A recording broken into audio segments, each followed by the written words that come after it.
Bonjour à tous et bienvenue dans Be In Esport, votre émission dédiée à l'actualité du jeu vidéo compétitif. Comme tous les mardis, je suis très heureuse de vous retrouver avec Twixou. Comment vas-tu ? Bah écoute, je vais très bien et je vois que tu es dans une place différente cette semaine parce que nous avons un petit setup particulier. Je suis en pleine forme, l'année commence à merveille et aujourd'hui, un invité que presque on pourrait engager dans l'émission quasiment. C'est la famille et tu le disais, on aura un invité en duplex, effectivement, Terence Tarlier alias Soon, que vous connaissez de l'Overwatch League, viendra nous parler de son année qui a été compliquée à cause du Covid, à cause de plein de choses. Mais avant ça, on passe au sommaire. Et vous le savez déjà, beaucoup de sportifs sont désormais investis dans l'e-sport, mais 2020 aura peut-être été un record en la matière. Retour sur les grandes annonces mêlant sport et e-sport, ainsi que les projets à suivre en 2021. C'est notre sujet de la semaine.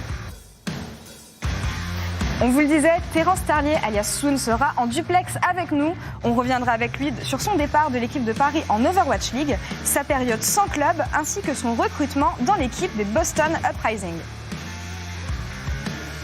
Et enfin, bien sûr, le reste de l'actualité e-sport avec, entre autres, du League of Legends et le recrutement de Soaz, qui était passé chez nous en tant que coach de l'équipe LDLC OL, ainsi que les annonces de Riot Games à l'occasion de la nouvelle saison de compétition. Bref, Be In Sport, saison 5, émission 11, comme la saison 11 de League of Legends, la meilleure édition e-sport du PEF, le paysage e-sportif français, navré, j'ai louché. Et bien c'est parti en fait. Il n'y a pas de souci. J'ai louché, C'est le début de la semaine, ça arrive. Mais voilà, sans plus attendre, on va recevoir notre invité. On le disait, Terence qui est avec nous en duplex, la famille, notre consultant Overwatch. Déjà, bonne année. Bonne année. Et comment vas-tu ? Ça fait très plaisir de t'avoir ici. Salut tout le monde, ça va très bien et vous ? Ça va super. Merci beaucoup. Pleine forme. On est content de te retrouver vraiment très très sincèrement. T'as passé de bonnes fêtes Très bien, et j'espère vous aussi. Bonne année et bonne santé. Bonne année, bonne santé surtout, c'est important cette année. Meilleurs vœux évidemment, on te souhaite tout le meilleur. Après une année où il y a eu beaucoup de rebondissements pour toi, on va reprendre les choses de manière chronologique. Tu as commencé l'année en jouant dans l'équipe de Paris Eternal. L'année devait prendre un nouveau tournant pour l'Overwatch League puisqu'il y avait quelques dates qui avaient été annoncées, donc jouées à domicile. On le rappelle, le Zénith avait été réservé pour accueillir les fans sur 3 week-ends. On y était. Le Covid a évidemment arrêté tout ça. Comment est-ce que vous avez vécu cette annulation, tout d'abord ? Alors en effet, on devait faire 3 Amstan à Paris. Le premier était début mai, mi-avril, on va dire. Et juste avant, quelques semaines avant, il y a eu le Covid qui est arrivé un peu partout dans le monde. Et du coup, Blizzard ont dû vite réagir, donc ils ont annulé la quasi-totalité des homestands et ils ont commencé à trouver des solutions. Donc forcément, en faisant les matchs en ligne, un peu comme à l'ancienne dans l'e-sport, et tout simplement, ils sont vite adaptés et on a commencé à jouer depuis chez nous. C'est vrai que, évidemment, les nouvelles, c'était, comme tu le disais, Laure, une année très très importante pour l'Overwatch League, puisqu'on avait tous ces systèmes de voyage avec tous les supporters locaux, que ce soit en France, que ce soit même partout ailleurs. Donc, véritablement, les plans ont été chamboulés. Mais la saison compétitive, comme Soon nous le dit, a bel et bien eu lieu en format remote, à distance, comme c'est le cas pour la plupart des disciplines. Et malgré tout cela, avec les Paris Eternal, vous réalisez plutôt une excellente saison, puisque, on peut parler du titre lors du Summer Showdown, on peut parler des saisons régulières, etc. Mais quel bilan, toi, Soon, à titre personnel, tu tires de l'aspect uniquement compétitif de cette équipe Paris Eternal, sans vraiment prendre en considération les événements malheureux, bien sûr, qui ont été influencés cette année ? Malgré ces événements malheureux, je trouve que cette saison a été incroyable parce qu'on a eu tant bien d'autres problèmes beaucoup plus importants que le Covid, notamment les retires de Grey, de Hip, où on a dû recruter un joueur parce qu'on n'avait plus de flex support, Grey Hip, et jouer sur le même poste. Et du coup, on a recruté un Coréen, mais avec le Covid, il n'a pas pu venir aux États-Unis jouer avec nous, donc il a dû jouer avec plus de 200 de ping dans les matchs officiels. Cauchemar. On a eu plein de problèmes comme ça. On a eu Xi qui était malade, Sparkle, il pouvait pas jouer avant juin parce qu'il avait pas 18 ans encore. Donc on a eu plein de problèmes et malgré ça, on a réussi à finir 4e et je trouve que c'est une excellente performance et tout le monde peut être fier. Ouais, le fait que la saison justement ait été maintenue dans ces conditions, avec ces difficultés, t'en apprends quoi en tant que joueur ? C'est un peu en retour en arrière, genre à l'époque quand vous commencez à faire de la compétition en e-sport sur quasiment n'importe quel jeu, vous faites toujours des tournois en ligne. Bah là, c'était à peu près la même chose. C'était un peu retour retour vers le passé et ça change parce que nous on était habitués ça faisait plus de 2 saisons qu'on jouait tout le temps sur des matchs offline. On jouait quasiment jamais online sur des matchs officiels. Donc là, c'était vraiment un retour en arrière. Bon, malgré ce retour en arrière, tu le disais, hein, des excellents résultats quand même, et c'est là où je trouve qu'il y a quelque chose qui est quand même vachement étonnant. Le projet explose après ce qui est quand même une de vos meilleures saisons en tant qu'équipe. On apprend la libération de l'ensemble des joueurs ainsi que du staff. Est-ce que vous étiez au courant, tout d'abord, que le projet allait s'arrêter ? Pas du tout. On savait qu'il y allait avoir des difficultés parce que forcément les homestands étaient prêts. Et arrivé là, tu les annules. Donc forcément, ça allait perdre de l'argent pour Paris. Et sachant que Paris ont mis énormément de moyens cette saison, donc on s'attendait à ce peut-être qu'il y aurait des joueurs qui partent ou du staff qui part, mais jamais de là on aurait pensé à ce que tout le monde parte. On vous a expliqué un peu pourquoi, ou c'est des conclusions que vous avez tirées un petit peu tout seul en tant que joueur ? Ça dépend des joueurs. Moi, je suis directement parti chercher d'autres équipes. Mm-hmm. Mais pour d'autres joueurs français comme Ben et Nico, ils ont demandé la raison. Et c'est à peu près plusieurs raisons. C'est soit pas assez flex ou on veut des joueurs plus jeunes. Après, ils nous ont bien expliqué que c'était financièrement c'était assez compliqué après cette saison. On imagine que les plans ont été fortement révolutionnés, mais évidemment, j'aimerais te poser une question, peut-être un petit peu douloureuse aujourd'hui, et je m'en excuse par avance, mais on savait, lorsqu'on t'a reçu sur le plateau auparavant, que voilà, le côté Paris, le côté soutien français, le côté homestand, c'était quelque chose que tu attendais avec grande impatience. Comment est-ce que tu as vécu justement cette annonce-là, assez difficile, et en même temps, sans qu'il y ait matière à vous prévenir que cela allait finalement s'arrêter ? Ça a dû être difficile. C'est normal, hein. Je suis du management de Paris, je ne préviens pas les joueurs parce que ils sont en pleine saison, il faut pas les déranger. Pour vous préserver. Si en pleine saison, comment ? Pour vous préserver, pardon. Préserver ? Oui, pour vous préserver, pour vous économiser du stress, on va dire, avec les conditions extérieures. Ouais. Tu peux répéter la question, s'il te plaît ? Non, tu disais justement qu'on ne vous a pas tellement tenu au courant depuis le début. Moi, j'estime que c'est peut-être pour vous préserver, vu que vous étiez en train d'être au cœur de la compétition. Vous restiez concentré, la tête dans le guidon, j'imagine. Ouais, tout à fait. C'est tout à fait normal. N'importe qui dans le management doit prendre cette décision de ne pas dire pendant que les joueurs performent, parce que si tu commences à donner des problèmes aux joueurs à propos de l'équipe ou quoi que ce soit, ça va démotiver et forcément tu passes une mauvaise saison. Donc tout à fait understandable, quoi. Bon, résultat des courses, tu te retrouves quand même free agent, comme on dit dans les sports, donc vraiment sans équipe. Pendant le deuxième confinement en plus, donc là, à ce moment-là, c'est quoi ton état d'esprit ? Des doutes ? Est-ce que tu envisages d'autres choses ? Comment tu te sentais ? Alors moi, je me mettais plusieurs plans, hein, parce que si tu penses juste à retourner dans une autre équipe Walsh League et que ça se fait pas, tu te retrouves avec rien. Donc j'ai commencé à aller un peu à droite à gauche, regarder qu'est-ce qui pourrait marcher avec moi. Donc il y avait Valorant qui était plutôt actif ces derniers temps avec des matchs online. Bien sûr. La off-season, donc j'ai joué pas mal en stream pour continuer mon niveau sur Overwatch et montrer au potentiel coach ou équipe de mon niveau s'ils seraient intéressés pour les potentiels trials. Et c'est tout. Donc j'avais vraiment 2 plans, c'était trouver une équipe pour Walsh League et sinon c'était partir sur Valorant. Alors donc Overwatch vraiment la priorité. Alors on sait que voilà quelques anciens de tes coéquipiers, on pense à Hakem, on pense à Unco, ont certainement un petit peu plus sauté le pas. Est-ce que tu étais proche, entre guillemets, de changer de discipline, ou est-ce que vraiment ça aurait été un choix de dernier recours et quoi qu'il arrive, Overwatch est ta priorité Je me suis toujours mis comme priorité Overwatch, Bien sûr. parce que c'est un jeu qui est assez nerveux, c'est un jeu que j'aime bien, j'y joue depuis maintenant plus de 4 ans. Ça a toujours été ma source de motivation, mais derrière, il y avait quand même ce nouveau projet d'un nouveau jeu, d'un tactical shooter où j'ai toujours aimé aussi ce mode de jeu. J'avais aussi, si je voulais, je pouvais aussi rejoindre AKM et Enco qui sont des super potes à moi et j'aurais pu enjoy, mais il y avait deux choix, les deux choix étaient super intéressants, mais j'ai quand même choisi la priorité sur Overwatch. On mentionnait tes équipiers justement, mais il y a quand même un nombre assez impressionnant de joueurs de l'Overwatch League qui ont décidé d'abandonner leur carrière justement en 2020 pour se consacrer à Valorant. Est-ce que c'est... j'imagine que oui, c'est une décision que tu comprends puisque c'est quelque chose que tu as aussi considéré toi-même, mais comment est-ce que tu l'expliques de la part des joueurs, tous ces départs massifs ?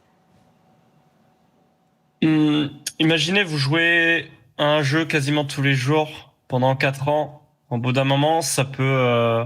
Bien sûr. Ça peut en saouler certains, ça peut créer du burn-out. Il y en a qui veulent un vent de fraîcheur. Il y a plein de comme ça de petites raisons qui font que des joueurs peuvent sauter le pas sur Valorant.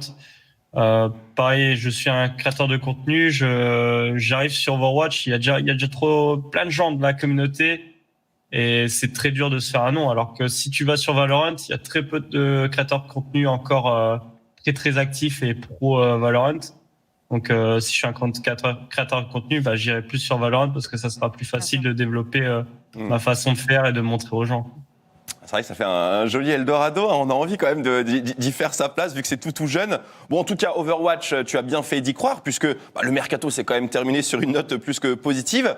Tu joueras donc pour les Boston Uprising, comme on disait dans le sommaire. Alors, est-ce que tu peux nous raconter justement, parce que pour l'instant, on n'a eu que le côté délicat du mercato avec les mauvaises nouvelles, mais parle-nous du mieux, parle-nous du bon. Écoute, quand j'ai posté le fait que j'étais free agent sur Twitter, j'ai commencé à streamer tous les jours comme prévu parce que je devais monter mon niveau, je devais me préparer aux éventuels trials. Et j'ai eu quelques appels et notamment le premier appel, c'était bien celui de Boston. Donc chez Boston, il y a un Français qui s'appelle Ascoft, qui est l'assistant coach de Boston Rising avec Laurie maintenant, qui est le head coach. Et il m'a dit, écoute, on est intéressé par ton profil. Il m'a expliqué le projet. Alors tout de suite, j'ai accroché. Je dis, le projet, il a l'air super bien parce que Boston, en général, c'est plus, on recrute de jeunes talents et ensuite on essaie de faire devenir des stars. Et c'est ce qui Alors que là, cette saison, ils ont un peu recruté pas mal de gros joueurs, genre Stan One, IM, etc. Donc c'est un projet qui m'intéressait. Alors comment est-ce que tu penses que ça va se passer cette année ? Déjà, tu vas être le seul Français pour une fois au sein de cette équipe. Est-ce que ça se passe bien ? Est-ce que vous allez tous être en Gaming House ? Tu nous disais avant le début de l'émission que tu étais encore en France pour l'instant. Donc quels sont les plans ? Là, c'est encore trop tôt parce que on n'a même pas encore la date de la saison 4. Donc la date n'a pas encore été annoncée. Pour l'instant, on reprend les entraînements tout doucement. Okay. J'imagine qu'on va probablement jouer à Boston et je vais voir sûrement à partir de février un peu toute l'équipe et voir voir comment ça se passe surtout en scrim pour les premières. Bon, on te souhaite le meilleur, hein, vraiment en tout cas, et on espère que tu auras des réponses assez rapidement. Hein. Ça doit être assez gênant en plus en tant que joueur de ne pas savoir quand est-ce que la saison reprend. C'est bientôt, on ne sait pas c'est quand, mais on sait que c'est bientôt. Mais on sait que c'est bientôt. En tout cas, Soun, c'est toujours un plaisir de t'avoir avec nous en plateau. Tu reviens quand tu veux. Évidemment, on est très content de savoir que tu vas continuer en tout cas de briller. On est très content de voir que ça s'est bien passé pour toi surtout. On était vraiment très très inquiets quand on regardait les petits tweets. On a RT bien sûr, donc on est content de voir que tous les plans se passent mieux que possible. Est-ce que tu aurais peut-être quelqu'un, une âme charitable à remercier pour cette période de mercato ou seulement toi-même et ta persévérance peut-être ? Déjà, je vous remercie pour tant de gentillesse. Merci beaucoup pour l'interview aussi. Et surtout... Je dis un bon courage à Nico et Benbes qui n'ont toujours pas trouvé et j'espère pour eux que ça va aller beaucoup mieux dans la suite. Peut-être à une place en Overwatch League, qui sait, parce que je pense pas que c'est vraiment encore la fin. D'accord. Il y a encore un peu de temps avant que les équipes se loguent, donc on croise les doigts. On croise les doigts, on l'embrasse, on lui souhaite bon courage évidemment. Une dernière petite question, on sait que Paris a annoncé un nouveau projet, qu'est-ce que tu en penses ? Sont revenus sur la base de projets européens. Moi, j'ai toujours aimé les projets européens parce que ça permet de montrer un peu le niveau en Europe. Parce qu'en général, si tu veux des joueurs pas chers et talentueux, tu vas prendre des joueurs en contender scoré. Et si tu veux des joueurs où t'as pas besoin de payer les visas ou beaucoup de fame, parce que il y a beaucoup de gens qui sont américains et qui regardent le Rush League, tu prends un joueur américain. Et la plupart du temps, les joueurs européens sont un peu à l'écart, donc c'est bien d'avoir des projets comme ça, surtout qu'en plus, Paris et Londres, ça représente l'Europe, donc j'aime bien ce projet. Après, maintenant, il faut y arriver. Et je leur dis bon courage à eux. C'est des mots d'encouragement. On suivra ce projet, en tout cas, tout comme on suivra tes performances avec Boston. Encore merci d'avoir été avec nous, Soun. Merci, Soun. On te souhaite le meilleur. Bon courage pour la reprise de la saison et à très bientôt, j'espère. Des bisous, Soun. Merci. Ciao. Des bisous. Ciao. Il fait vraiment plaisir à avoir à chaque fois sur le plateau. On était très inquiets, bien sûr, pour le mercato, donc on est vraiment très très heureux de savoir que tout se passe bien pour lui et qu'il est de retour, bien sûr, au plus haut niveau de Overwatch. Bien sûr, pour le public français déjà, parce que on a de belles perles, mais il y en a pas mal qui sont partis pour d'autres disciplines. Donc, on a toujours Soun en Overwatch League. Donc, on est toujours, bien sûr, très, très heureux. Évidemment, il était avec nous. L'Overwatch League, ça s'est beaucoup, bien sûr, inspiré de la NBA sur son organisation, comme c'est le cas aussi, bien sûr, pour Riot Games et son propre système. Donc, c'est un exemple parmi tant d'autres. Il y en a beaucoup de fusion, entre guillemets, entre sport et e-sport. On vous résume d'ailleurs tout ça dans notre sujet de la semaine, sport et e-sport. C'est notre dossier de la semaine et c'est préparé par Baptiste Meffray et Stéphane Cochard, je crois.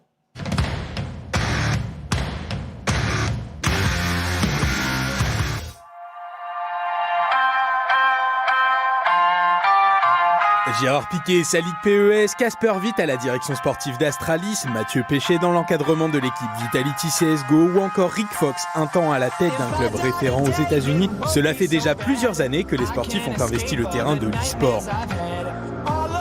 Mais en 2020, avec l'arrêt des championnats et des événements sportifs, les liens entre le sport, l'e-sport et le streaming se sont plus resserrés que jamais.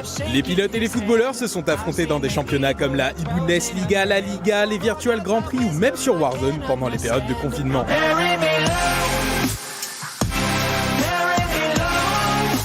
Et ça a donné des idées à certains d'entre eux. Qui sont les joueurs qui ont décidé d'investir dans l'e-sport? Quels sont les projets à surveiller cette année?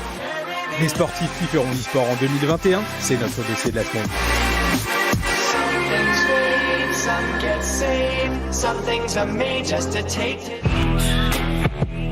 Il y en a un qui n'a pas attendu la pandémie pour se lancer dans le grand bain, c'est Antoine Griezmann. En janvier, le joueur du FC Barcelone annonçait la création de son propre club, Grisi Esports.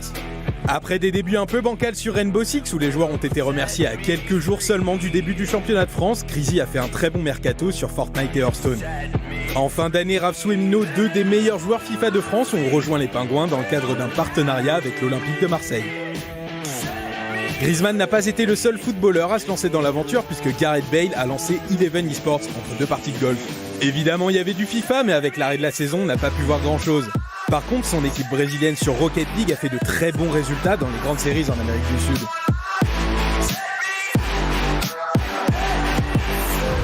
En octobre, Agüero a emboîté le pas avec la création de Crew Esports et devrait recruter sur plusieurs jeux en 2021. La Ligue 1 n'est pas en reste. Umut Bozok, le buteur de Lorient, a fondé Athletech avec plusieurs acteurs de la scène e-sport française, dont le joueur FIFA Vinch. L'équipe participera aux compétitions TFT et à l'Open Tour League of Legends à partir du mois de février. Autre belle synergie, celle entre les pilotes de Formule 1 et le sim racing. Pendant l'arrêt du circuit en automne, le gratin des deux disciplines a pu se mesurer sur des grands prix en ligne. George Russell a empilé les victoires en GP et Romain Grosjean en a profité pour créer son écurie R8J eSport avec des joueurs sur iRacing, Air Factor 2 et Assetto Corsa. Lando Norris n'était pas très loin dans le rétro, le pilote McLaren a annoncé Quadrun cet automne, un projet bâti autour de créateurs de contenu sur les jeux de sim racing. Dans un tout autre registre, Tony Parker, qui était déjà au cœur du mariage entre la team LDLC et l'Olympique Lyonnais avec son académie, sera l'ambassadeur de la première Coupe du Monde de Rainbow Six. L'ancienne star des Spurs et de l'équipe de France de basket ira à la rencontre des équipes nationales pour partager son expérience du haut niveau. I woke up on the wrong side of my head, been looking for the bright side instead. Ils étaient déjà nombreux, mais les projets des sportifs dans l'e-sport se sont multipliés, et pas seulement sur les jeux de sport. Maintenant, on n'attend plus que Neymar, qui semble pour l'instant beaucoup trop occupé à essayer de mettre des virgules aux joueurs pro CSGO.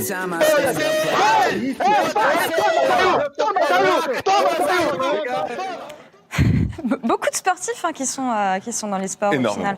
On va pas parler de toute la case de stream avec le match entre Neymar et Gotaga qui était vraiment une soirée d'anthologie vraiment. Si vous l'avez raté sur Twitch, je vous conseille de regarder les rediffs. Mais voilà, pour l'e-sport, on aurait pu aussi citer David Beckham et son équipe Guild e-sport, ou l'association pareil qui a été annoncée l'an dernier entre LDLC et l'Olympique Lyonnais. LDLCOL du coup. LDLCOL tout simplement.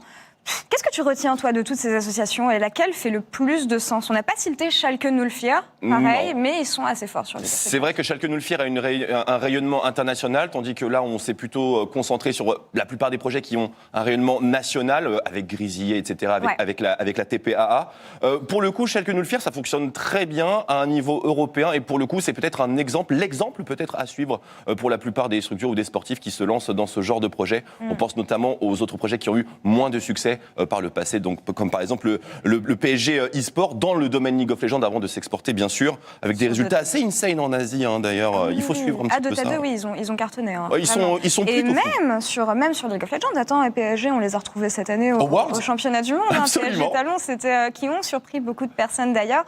On n'a pas parlé aussi des projets comme la Tony Parker Academy, plus dans l'éducation cette fois-ci. Exactement. On en attend encore pour cette année évidemment. On en attend encore, et évidemment, voilà, j'ai certains petits fantasmes personnellement sur des sportifs. Donc voilà, si jamais il y a Zizou qui veut se lancer dedans, sachez que je suis éventuellement disponible pour soutenir ou consulter. Éventuellement, moi ça me ferait très plaisir. Et comme on l'a vu évidemment dans le dossier après ce showmatch, voilà, Neymar, Gotaga, etc. On attend aussi sa structure, peut-être un jour, puisqu'il y a pas mal d'entités footballistiques qui s'y lancent sur CSGO, puisqu'on sait que Neymar Junior, bien sûr, est un énormissime fan de CSGO et plutôt doué d'ailleurs, pour le coup. Quand on l'a vu jouer. On vous pose d'ailleurs, sinon, la question sur Twitter. Quel sportif, vous, aimeriez-vous voir rejoindre la sphère, justement, compétitive, e-sportive ? Eh bien, moi, comme j'ai dit, Zizou, évidemment, mais après... Est-ce qu'il y a des choses plus raisonnables ou plus d'actualité ? Eh bien, laissez-nous vos commentaires, bien sûr, sur le Twitter de Bein eSport. Bon, on passe maintenant au reste de l'actu e-sportive, bien sûr. Tout ça, c'est préparé comme chaque semaine par Stéphane Cochara. On l'écoute tout de suite. La nouvelle année rime toujours avec le lancement d'une nouvelle saison League of Legends, le jeu e-sport numéro 1. Riot a organisé une conférence d'1 heure pour l'occasion et a étalé ses promesses sur les différents jeux qui composent désormais l'univers étendu de LoL. On a eu droit à une nouvelle cinématique pour Rune King, le RPG au tour par tour qui n'a par contre toujours pas de date de sortie, mais ça arrive en 2021. Un nouveau mode turbo permettant de faire des parties éclairs dans les transports ou pendant les pauses arrivera sur le jeu de plateau TFT, pendant que les joueurs de cartes pourront participer au tournoi officiel directement depuis Legends of Runeterra. Enfin sur LoL, puisqu'on était là pour ça à la base, Riot a dévoilé le prochain champion Viego. Parler de skins parce qu'on adore les skins, confirmer les velléités e-sport de la version mobile du jeu et a affiché ses ambitions pour la prochaine édition des mondiaux. Les Worlds retourneront en Chine à l'automne avec du public et une finale à Shenzhen. La promesse, ce sera le plus gros événement de l'histoire de l'e-sport et l'un des plus importants du monde du sport. Ça en attend de voir. On reste sur League of Legends et les équipes du championnat de France annoncent tour à tour leurs effectifs et LDLCOL s'est offert Paul Boyer. Après une année compliquée en LCS, le double finaliste des mondiaux avec Fnatic retrouve Yellow Star et sera le coach des Bleus et Blancs cette saison. Rendez-vous le 19 janvier, date de reprise de la LFL pour voir Coach Soaz à l'œuvre. Il ne reste plus grand-chose des anciens Luminosity et SK Gaming, l'équipe brésilienne double championne de Major sur CSGO en 2016. Récupérer une fortune par MIBR après le doublé, l'équipe n'a plus jamais retrouvé le sommet depuis. L'an dernier, le leader technique Coldzera avait déjà été voir si l'herbe était plus verte chez FaZe. Entre-temps, MIBR a décidé de dégraisser et Fallen, le capitaine historique, s'était lui-même mis à l'écart par solidarité avec ses coéquipiers. On s'en doutait, mais on ne le reverra pas. Sous les couleurs de MIBR, après 3 mois d'inactivité, Gabriel Toledo rejoint les rangs de l'équipe américaine Liquid. C'est la première fois qu'il évolue avec une équipe internationale. Vous le savez, côté versus fighting, c'est un peu l'électrogramme plat depuis le début de la crise sanitaire, mais les amateurs de jeux de combat pourront au moins se consoler avec un premier titre nouvelle génération. King of Fighters revient avec un 15e épisode. On a eu les premières images et ça arrive au courant de l'année. On termine les news avec l'AGDQ, l'événement caritatif qui réunit 2 fois par an des centaines de speedrunners pour un stream caritatif. Super Mario 64 a été terminé en 39 minutes les yeux bandés, Star Wars Fallen Order en 1h45 et Hades, jeu pourtant sorti il y a à peine quelques mois, a été plié en 1 heure. Mais la véritable performance du week-end, ce sont les 2 750 000 $ amassés pour la lutte contre le cancer. La GDQ tout le temps. C'est incroyable. C'est un event incroyable. Et si vous ne connaissez pas le speedrun d'ailleurs, allez voir sur YouTube. Il y a plein de. Et on salue le French Restream, bien sûr. Ouais, on salue le French Restream évidemment. Mais voilà, un événement à suivre et à ne pas manquer. Soaz, coach de LDLCOL qu'on retrouvera en LFL. Moi, ça me fait super plaisir de le retrouver aux côtés d'Yellow. Twix, c'était une super émission. J'étais très heureuse de la faire. Que des bonnes nouvelles. Que des bonnes nouvelles. Avec Soon, bon, on était bien. Ah, et la compétition League of Legends qui reprend cette semaine. En plus, ça y est, c'est bon, la saison reprend. Merci à vous tous de nous avoir suivis. On se retrouve la semaine pro pour une prochaine émission. Prenez soin de vous, faites attention à vous. Des bisous.